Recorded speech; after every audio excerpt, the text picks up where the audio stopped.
हैं, जो पीटीआई की अंदरूनी इख्तलाफात हैं, जो उनके बयानात में तजादात हैं। तो गुफ्तगू का आगाज़ करने से पहले सुनना चाहती हूँ कि शहरियार आफरीदी साहब ने क्या कहा जिससे कंट्रोवर्सी ने जन्म लिया, और उसके बाद रऊफ हसन साहब क्या बात कर रहे हैं। ज़रा दोनों चीज़ें सुन लेते हैं और फिर आगे चलते हैं। बहुत शुक्रिया। मेरे ख्याल में दोनों ने बात तो ऐसी ही की है।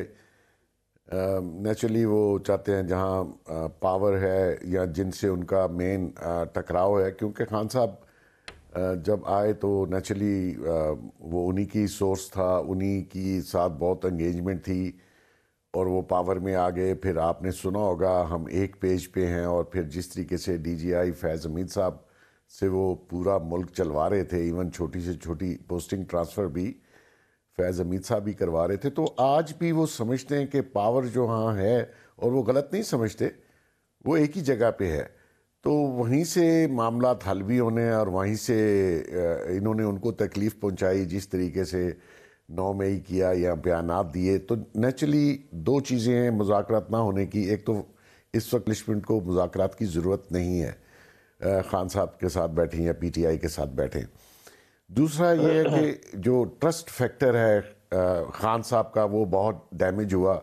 उन्होंने हर वो बात, हर वो मुज़ाकरात, हर वो मुलाकात लीक की, और उसमें इल्ज़ामात जिस किस्म के मुलाकात करने वालों से लगाए या मुज़ाकरात करने वालों से लगाए, तो एक साबका प्राइम मिनिस्टर या एक पॉलिटिकल लीडर जो कि उसकी फॉलोइंग है पब्लिक में, वो अगर इतना गैर संजीदा हो के वो मुलाकातें, वो बातें जो है वो पब्लिक कर दे, क्योंकि दूसरी साइड से जब ये मुलाकात की या राज की बात को पब्लिक करते हैं, तो दूसरी साइड से उसका रिस्पांस आ नहीं सकता या जवाब नहीं आ सकता, या इनका झूठ वो जो है वो नहीं बता सकते कि ये गलत बयानी कर रहे हैं, क्योंकि उनकी कुछ लिमिट्स हैं, वो मीडिया में उस तरीके से तो नहीं आ सकते।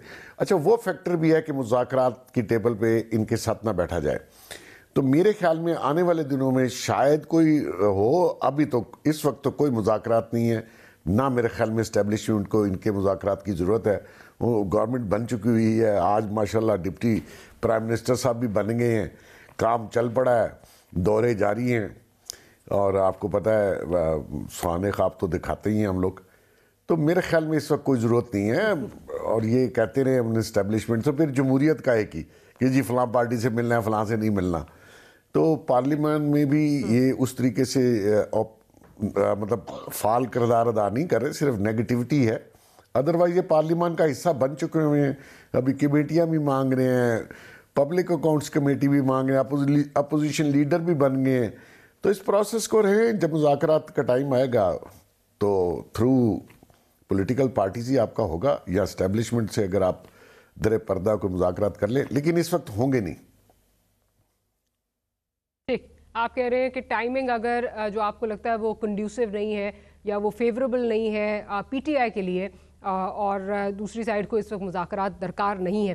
आमिर ज़िया साहब, आपकी तरफ आती हूँ। आप खुद अमलन दोनों जो बात कर रहे हैं, शहरियार आफरीदी और जो इस वक्त रऊफ हसन साहब बात कर रहे हैं, एक ने तो डायरेक्टली कह दिया कि कहाँ बात करना चाहते हैं, किससे बात करना चाहते हैं और किससे बात नहीं करना चाहते।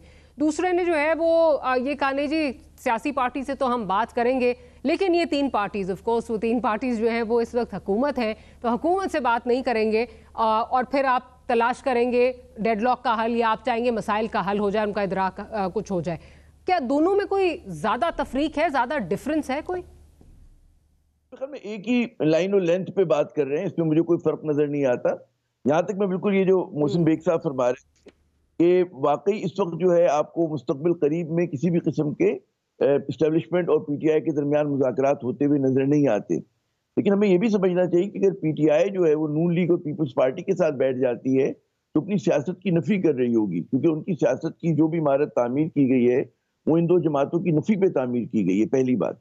दूसरी बात हमें समझने की ये है कि उनको पता है, जैसे कि मतलब सभी को साथ इस बात का कि असल ताकत का मरकज कहाँ पर है, और सबको पता है। अब जैसे अभी मुबारकबाद दे रहे थे बेग साहब के, जी नायब वजीर आजम अब माशाल्लाह इस मुल्क में आ गया, तो फिर तो हमदर्दी होनी चाहिए वजीर आजम से भी कि उन पे का बोझ था, क्या उनके ऊपर इतना दबाव था कि जनाब उनको एक नायब की जरूरत पड़े, जबकि आइन में इसकी जगह नहीं। गो कि हमारे यहाँ परवेज इलाही साहब पहले बन चुके हैं, तो क्या क्यों जरूरत पड़ी, ऐसे क्या क्या हुआ? तो ये एक खुद जो बता रहा है, इंडिकेट कर रहा है कि all is not well with in PMLN camp. खैर ये आप जब आगे बात करेंगे इस पे कर लीजिएगा। तो इस वक्त जो है PTI को सूट नहीं करते, जहां PTI इतना दबाव का शिकार हो चुकी, उनका पूरा महल गिर गया, मुश्किल में आ गए, जेल चले गए, जो कुछ होना था वो हो चुका उनके साथ ना। तो फिर जाहिर है कि उनको समझते कि जी अगर हम इसी रास्ते पे गामजन रहे तो जो हमारी पॉपुलर सपोर्ट है, जो भी वो समझते कि हमें एज हासिल हो चुका है अवामी मकबूलियत के हिसाब से, वो बरकरार रहेगा। और एक दिन जो ये जो सारी इंडिया है, पीपल्स पार्टी और नून लीग की और इस्टेब्लिशमेंट की, ये देर नहीं चलेगी। क्योंकि हमें जो इंडिकेशन आ रहे हैं बहुत सारे, या तो मतलब है कि जैसे नवाज शरीफ साहब दोबारा पेशकदमी करना चाहते हैं, वो दोबारा सदर बनने की उनकी बात हो रही है। ठीक है, ये जो नायब वजीर वो आए हैं, नायब वजीर आज़म, ये भी उसी चीज की इंडिकेट कर रहा है कि जी वो अपनी ज्यादा फाल होंगे। जब वो फाल होंगे तो जाहिर है कि वो चाहेंगे कि जो स्टैब्लिशमेंट ने अपनी इंग्रेस बनाई है पाकिस्तान की पावर कॉरिडोर्स के अंदर, उसको जरा से लिमिट करें।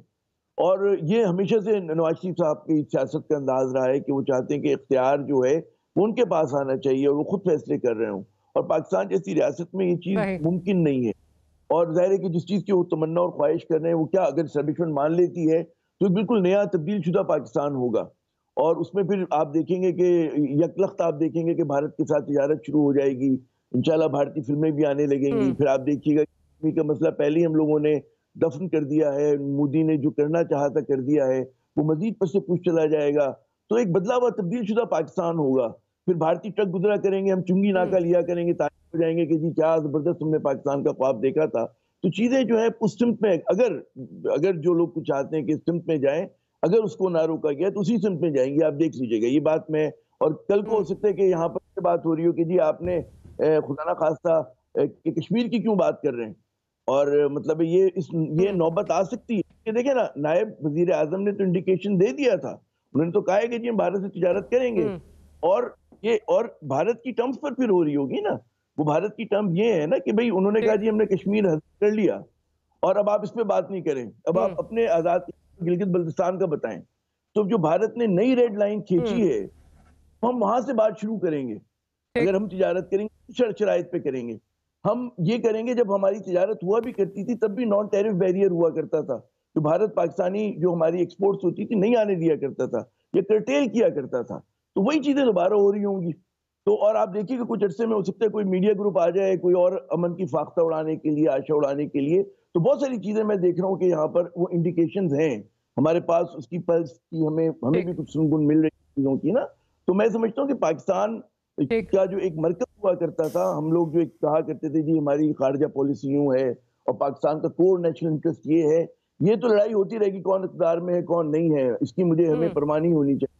असल बात ये कि क्या पाकिस्तान अपने कोर नेशनल इंटरेस्ट को खुदा ना खास्ता खाकम बदहन जो है वो उसमें हम डाइल्यूट करने जा रहे हैं। मैं बहुत एहतियात से ये लफ्ज इस्तेमाल कर रहा हूँ, क्या वो डाइल्यूट करने जा रहे हैं। और क्या जिन कुव्वतों की तरफ हम देखा करते थे कि गाजी पाकिस्तानी आइडियोलॉजी और हमारे स्टेट इंटरेस्ट के हैं, वो क्या कर रही हैं, वो क्या करेंगे, और वो क्या जहां से बात शुरू हुई थी, सिलसिला टूटा था, दोबारा से वहीं से जुड़ जाएगा।